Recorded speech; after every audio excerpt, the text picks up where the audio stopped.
This is Report to Wyoming. This is Kolby Fedore, and after a recent article that we posted on K2 Radio News about movies filmed in Wyoming, a local named Kelly Estes reached out to talk about some of the economic impacts of Starship Troopers, and that was filmed at Hell's Half Acre in central Wyoming. He is a Film Casper liaison. He works to promote the area as a filming location. He's also advocating for increased film incentives in Wyoming. So we'll talk all about that. And I really enjoyed just listening to some of the crazy, wild, and wonderful parts of his job. How did you start working as a Film Casper liaison? It was a long time ago, and it was kind of an accident of sorts. I was managing the Turner County Parks Department, and the Wyoming Film Office contacted me and said we had a film that was interested in looking at Hell's Half Acre. So we went and did that, and it took about a year, and after that, then they started filming. And a year after that, the film came out, and it was Starship Troopers. Wow, okay. I have a Starship Troopers poster in my office from my predecessor. He left one there, and that's how I got interested in the film and learning that I had no idea that it was filmed in Wyoming. I'd never been to Hell's Half Acre, even though I was born and raised in Wyoming, but the western part of the state. So I've learned a lot since then. How long ago was it filmed there? 96. Okay. So a long time ago. So you've been working in this industry for quite a while. Yeah, I did that. The county commissioners liked the economic impact from Starship Troopers. It was their direct spend was $4.277 million into our community. So they had me start a film office then, and I did that for several years until I got a different job, and then I stayed with the industry and stayed connected with the industry. And then about 5 years ago, Visit Casper hired me to do a film office for them again. And we started that and have had some great success since then. So can you speak to their agenda on that a little bit? Is Visit Casper interested in bringing more films to the community for the economic impact? Absolutely. Absolutely, because they put people in hotels. The other thing that's great about this industry, whether it's a commercial, a TV show, a film, whatever that might be, they go away and advertise us for nothing after they leave. And they advertise us wherever they put their platforms at, you know. Right. That's a good deal. And looking at these numbers from Starship Troopers, I wonder, that was 30 years ago. I wonder what those numbers would be today and what kind of course, it depends on how big and how grand the film is going to be, the scale of it. But it's definitely got a lot of potential to make a huge impact. These numbers, I'm going to guess, would be in line with like the CNFR. Maybe more. Probably a little more than that, yeah. And yeah, because it's a longer time, so that they're there filming. They filmed for 6 weeks. Right. And so one thing that I'd written in an article that you mentioned last week was that sometimes people will film parts in Wyoming, maybe not a whole film, but definitely for some of the scenery that we have here. What do you think draws people to Wyoming? What other reasons might make it appealing to film here? A lot of it applies to their story, so they want to have some original scenery in their story that fits with that storyline. The other things are that sometimes they want a location that's never been on film before. So they want something that's new and fresh looking, and Wyoming's got a lot of that. So we've got a lot of access to a lot of beautiful and varied landscapes, which is also a great advantage to Wyoming, is we have everything from the desert to the Badlands to high mountains with timber and everything else, and it really opens us up to a wide variety of things. Yeah, and in terms of light pollution and recreationists and all kinds of things that might be pesky if you're working on a film set, Wyoming has so many places that are remote, and you can really get away from infrastructure, anything man-made. There's so many places that it looks almost untouched. That's correct. That's why they loved Hell's Half Acre for Starship Troopers. It fit that perfectly as it served as two different planets during the film. So. Oh, interesting. Okay. Yeah, they filmed it they filmed 24 hours a day. So they had one planet that was being filmed in the daytime and another one at the night. So I see. It was an interesting project. Yeah, and I imagine it's a place where you could be unbothered if it brought in bigger stars. I feel like Casperites, but for one thing, they pride themselves on being They're just not. They're not easy to impress, especially when it comes to fame and Hollywood and all of that. I've seen it with certain celebrities who have come to town where I think it's going to be a bigger, more popular turnout for certain events. And it always amazes me how Wyomingites, they're not your typical. They're just not typical in any way, shape, or form. Well, I think a lot of people are that way nowadays, not just Wyomingites. But and the thing about this industry is mostly we've done lots of TV shows and documentaries and things like that. Starship Troopers is the only major film that actually filmed here since I've been doing this work. But to go back to your thing on celebrities and being able to film where there's nobody in the way, we hosted a Bear Grylls show a couple of years ago out at Fremont Canyon, and the guest was Bradley Cooper. And we filmed for a day and a half, and there was one person that worked for the federal government that checked in on us to make sure everything was going okay on the federal property. And that was the only person outside of the crew that showed up and even looked at anything. Oh, interesting. Okay, that's pretty cool. What about smaller films? Because I had mentioned bigger films before, but smaller indie films and even documentaries, is that something that you guys work with quite a bit? Oh, yeah. We help everybody that comes in with whatever they want to do. We've done a lot of historical films. We've done still shoots like clothing catalogs for Marlboro Clothing, which is sold everywhere on the planet except the United States. So we've had lots of those catalogs. We've had all kinds of other just TV shows and things like that. Just last week, we wrapped a show called Cooking with Cowboys, and it's a chef out of New York that came out and did a bunch of stuff with varied locations around this area, and it'll be showing. They actually want to come back here and do a premiere in the fall, and then they'll air the show on Amazon Prime, Roku, and one other platform that I can't remember at the moment. What other films might people have on their radar? I know there was one, I should ask if you were involved in this, about, I think it was crews helping, I forget what the word is, after crashes on highways, like wrecking crews is what it's called. There was a little show, it mostly was looking at northern Colorado, but I know they filmed in parts of Wyoming, like Cheyenne. Yeah, Cheyenne's never been one of my areas that I've worked in. It's been primarily around Natrona County. Okay. Recently, Park County added me to their area as well. So those are the two counties that I work in. What's a day on the job like for you?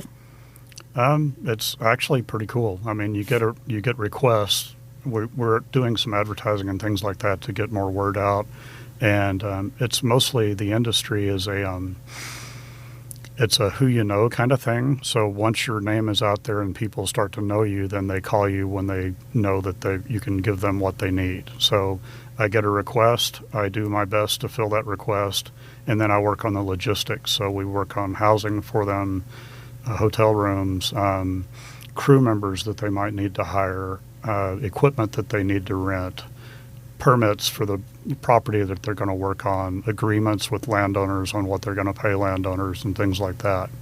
So we work on all those logistics and make that all come together so it makes it as easy as possible for the production company to do their project.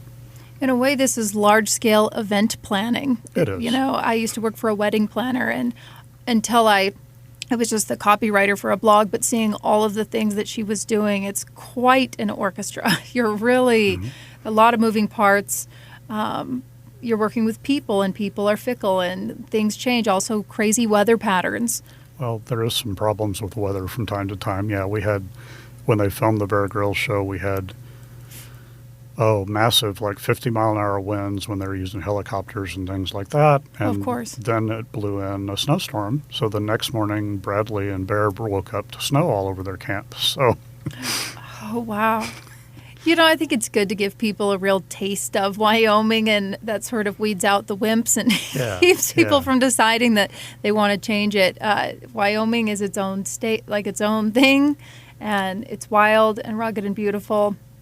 Do you think that the film industry maybe captures, how should I say this, a deeper appreciation for the state for people who aren't from here, who see it and maybe get an idea of what it's like? Oh, absolutely. Like the crew that filmed the Cooking with Cowboys came out of Atlanta and Texas. They were split between those two states. And they got up here and they never wanted to leave. They had to go home, but they didn't want to leave Wyoming. They loved it, had a blast while they were here. It is really special. As far as housing goes, well, how big for the one you just mentioned, what's the manpower on this? How there many was people? a 12-person crew.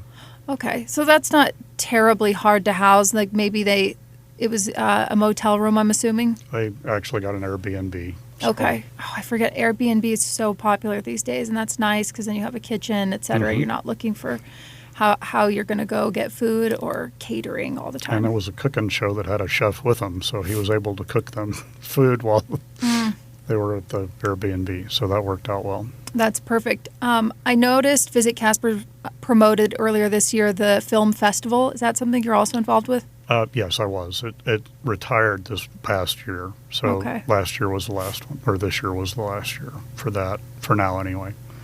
Casper does have a deep appreciation for the arts and film in general. That seems to be my general sense that I gather from it. Do you think that Natrona County, well, let me back up. Our CEO for the Chamber of Commerce, Tina Hobel-Heinrich, often says that Casper's at a tipping point where either it could maybe go backwards economic-wise or really launch forward. Do you foresee film becoming a bigger part of the economy in the coming years? That's the hope, yes. One of the things that we're struggling with, just because of our economics in the state, what we're having a problem with, let me try to rephrase this so it makes any sense whatsoever. Okay, yeah, I have to do that too. I was stumbling on my words all the time, don't worry. But back until 2017, we had what was called a film incentive, which is basically a film rebate, like a tax rebate. So they get their lodging tax given back to them, things like that when they come in. Other states, quite a few other states, most of the states actually have that. Other countries have that. And initially, we were able to garner more major films because that helped with their budgeting. They could help save cost if they would come film here because we had that in place. We've testified with the legislature several times since then, and we're still working on that to try to get that back. The tax rebate would be a great incentive for us to have. But currently, right now, England and Great Britain have some of the best ones on the planet, so most of the films are happening there. And frankly, there's not a whole lot of films happening as much, like major films. There's lots of TV shows and series and things like that. And because of the way the incentive was structured before, they're small enough groups that they wouldn't qualify for it anyway. So we can still work with the TV shows and a lot of those other projects. Like since we started this film office, let's see, it was about 5 years ago, I guess, we've had 27 projects that have filmed in Natrona and Park counties. So. Oh, okay. What for our listeners, what is the lodging tax right now? What percentage do they have to pay? I don't know. Do you know? I can look it up. Okay. We'll do a fact check and I'll add that to the end. But it is, that would be a really nice incentive to come to Wyoming if they didn't have to pay that. Yeah. Okay, that makes sense. And the way it's set up is it's not when you come into town, you're not paying it. What they do is they pay everything like everybody else does, and then they apply for that rebate, and it goes through a process to ensure that it's all accurate and everything before they give the rebate. Okay, that makes sense. And then I see you have notes. I want to jump over to your notes right now. I'm peeping at a report from the Yellowstone TV series. Yeah. So why'd you bring that? Well, we've scouted for the Yellowstone TV series 4 different times here. They really loved the locations because it really fit their storyline super well. But they ended up going to Montana because Montana had that rebate program in place for them. But this was a study out of the University of Montana. It was a study that they did to see what the economic impact was from the show on the state of Montana. And that includes, people coming to the state to see where it was filmed, things like that, and just the interest generated from it. And the estimate out of this study, I'll leave it with you, is $70 million is what the Yellowstone, just Yellowstone itself, not the other spinoff series, but just Yellowstone. Right. Yeah, that was such a wildly popular film or series, excuse me. And I was living in Bozeman, Montana when this happened, so I just saw immediately a culture shift where it was kind of a quiet little cowboy town. It was a city, we had, I worked at MSU at the time, but it exploded. Part of that was the pandemic. Yeah. But definitely Yellowstone, it was almost unexplainable. Like, could this really be having such a major impact on this one place? And I think it absolutely did. I think people's idea of, it really romanticizes the American West and cowboy culture. And that became super popular again. Like I said, I worked at the college, so I would see a lot of these kids coming in wearing their cowboy hats again, being really proud of that heritage if they were from the area, and or wanting to play dress up in cowboy when they moved in. And so that was really interesting. We had bought a house before all this, and it actually, the value of it went up 3 times just in a few short years. And then actually it became, Bozeman got to a point when we moved, the median home price was $1 million.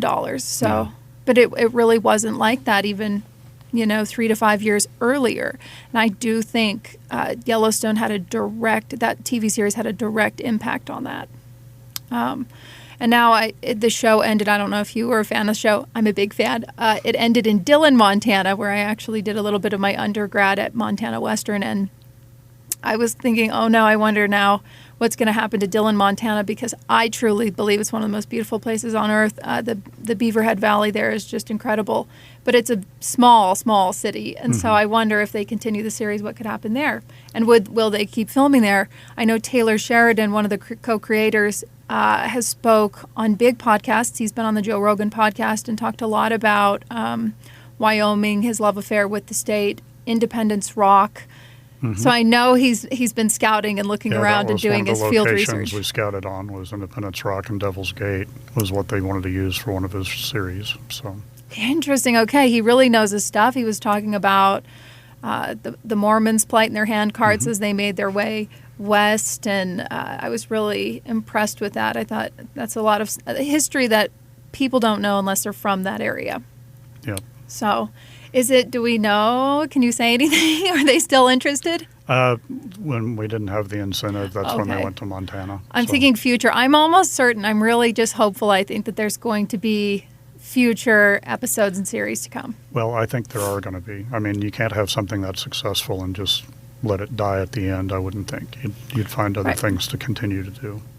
Well, I think one of the good things is that genre has really exploded. It has. And that's what's great about even this cooking show that came. They're looking at coming back and doing several more episodes in Wyoming.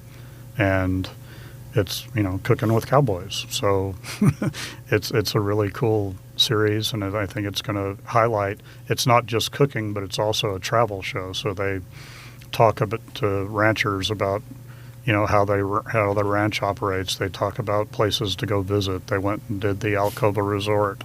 Oh, wow. Lots of different things. Toured up Fremont Canyon in a boat with them and shot a lot of cool footage. And it's just a really neat way of approaching the show.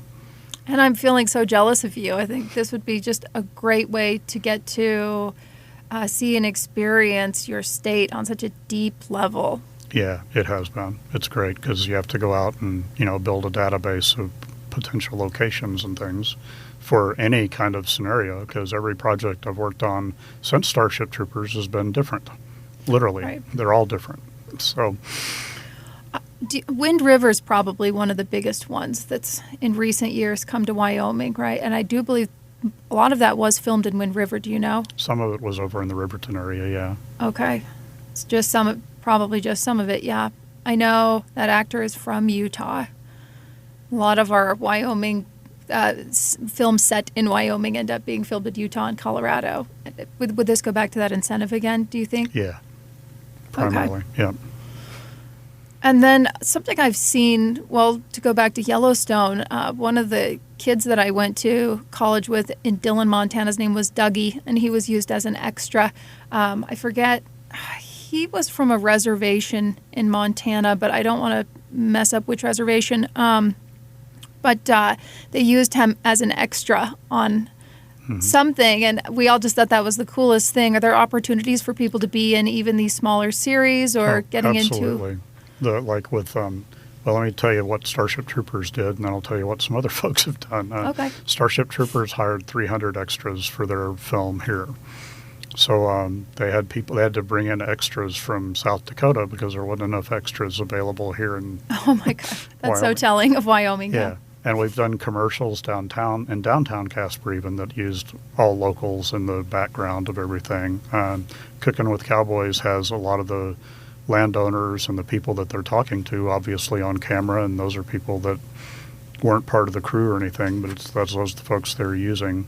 We also had a commercial that shot up on the Red Wall on the Willow Creek Ranch. This was years ago, and they brought in 400 horses. It was a Marlboro commercial for Great Britain, or for Europe, I mean, and they brought in 400 horses, and it was really cool because they had them all running along the Red Wall at the same time, and it was amazing. Oh, I bet. Yeah. And that was, I don't know if you know the director Ridley Scott, the guy that did the Alien movies and things like that a long time ago. I don't, but Yeah, I was going to get to Aliens at some point. His ad agency is the one that did that. Okay. So. Interesting. I guess let's jump into that a little bit. Aliens. It seems to be such a. I don't know why Wyoming gets associated with alien lore so much.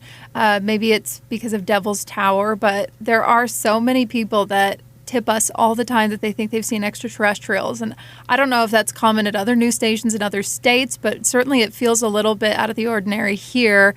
Do you guys get pitched or talk to a lot about doing almost like a Ghostbusters series, but of alien stuff? Well, last summer, and I'm hoping it'll come out this fall, but last summer we did a show with Ghost Adventures here. It was based here. Okay. And we did quite a few different stories and locations, and I had to get all the information gathered for them, so I talked to the community and got as many stories as I could. Found out a lot of stories that I really didn't ever want to know about ghosts and things like that. And one of them did include an alien abduction that happened back in the 70s, and they reenacted that while they were here for the show. So we'll see how that turns out. Interesting. Okay, I'm excited. I know that, we have a ton of listeners, and we also, K2 Radio has the Wake Up Wyoming show, and so some of that might be Glenn. He's really interested in the extraterrestrial talk as well. And you never know with that guy if he actually believes in it or not, but I think it stirs up a lot of history, and just it's always an opportunity to showcase the sort of ethereal and otherworldly landscapes that we have around central Wyoming. Mm-hmm. Yeah, that's accurate. What are some of the things you think that Wyoming has that you can't get anywhere else? Like bison just kind of came to mind. Of course, you can get bison in neighboring states, but it would be a good place to if you're trying to film something using that. Are there other commodities, I don't know if I should say, in Wyoming that you can't get elsewhere? Well, yeah, we've got thermal features like in Yellowstone, things along those lines. We've got, like I said, we've got such a variety of things, from the grassland prairies to forests to mountains to hills to rivers to lakes to you name it, badlands, desert areas. We've got a wide variety of landscapes. And we've also got some areas that can work as not necessarily cityscapes, but at least townscapes. In a lot of our metropolitan areas around the state, we've got places that can serve as nice downtowns for other areas as well. What are the barriers to filming in a national park? Is that unique? No, it just takes a lot of time to get it permitted, that's all. Okay. And, they don't really like you to build sets, but most of what I've found with the folks who are coming in to do a project, whether it's a TV show or whatever that might be, they're coming here because they like what it is as it is. So they don't really come in to build a set or do anything like that. They come in just to film what their characters in the setting that we already have. I'm curious, what is one of the craziest scavenger hunts you've been on in this job where you didn't know that's what you'd be doing that day, but that's what you were doing? Well, like I said, they're all been completely different. So most of them have been kind of weird and crazy. I don't, just off the top of my head, I can't think of one that's weirder than all the rest of them. I guess Starship Troopers was probably the biggest one that had as many different logistical pieces just because I didn't know anything about how to go about the logistical pieces. So that was something that needed a lot of work, and we had to work a lot on to make it happen. Bradley Cooper sounds really down to earth, but I wonder, and you don't have to name any names, of course, but have you had to work with anyone who's incredibly high maintenance? No, actually. Bradley was fantastic to meet and to talk to and to be around for a bit. And, you'd think that on some of these shows that they would have stunt doubles do some of the dangling off of cliffs and things like that. But with the Bear Grylls shows are legit. They don't do that. Bradley learned how to rappel and how to cross the canyon on one of those Tyrolean traverses that goes across the cabin on ropes and stuff. And that's just crazy. Do you know if some of those dollars, this might be out of your domain a little bit, but if those dollars went to the conservation or back to the tourism department? Well, their hotel rooms and stuff obviously go back to tourism, but they also, most of the shows will give us a financial report. So like the Bear Grylls shows, we're averaging about, for filming a day and a half, it was about $90,000 that they spent while they were here on rentals and people that they would hire to help with the crew. They hired local production assistants, things like that. Even the little things, cleaning and spending money on coffee. I think about all those little things. It was move-in day at the college yesterday, and just having, an extra 1,000 bodies. I don't know what the head count was yet. I'm still waiting to hear, but that does make a huge impact. It's hard to measure. Oh, absolutely. But I think it also lends to the culture. And again, going back to supporting the arts, and it's just fun to have cool, interesting projects going on in your backyard. And people, I think, probably do get a little curious, but I'm glad to hear they're not too nosy or disruptive. Well, they're not. And the thing about it is everyone that I've worked with has been super fantastic to work with and super friendly and accommodating. And like I said, we did probably 6 or 7 locations when the chef show was here last week in Natrona County, and everybody was thrilled with it. Something else I'm curious about is a timeline from filming to if something has legs and ends up taking off and then it actually hits the big screen. What's I'm sure everything's different. It is. It's completely different on every project. So like Ghost Adventures, the theory was it was going to air last Halloween as the Halloween special. Oh, wow. But it didn't air last Halloween, so I'm hoping, knocking on wood, that it'll air this Halloween so we can see that. And they hired 20 people when they were here to work on that show as well. But all of them are a little bit different, and all of them have different timelines because they're all different networks and everything else, and it's just hard to tell. So we just try to keep track of it and keep the people that were involved, help keep them up to date on the information as we get it. And like I said, the cooking show's planning on coming here to do a premiere, actually, so the people that were involved with it can actually see it on the big screen before it goes to the streaming services. Okay.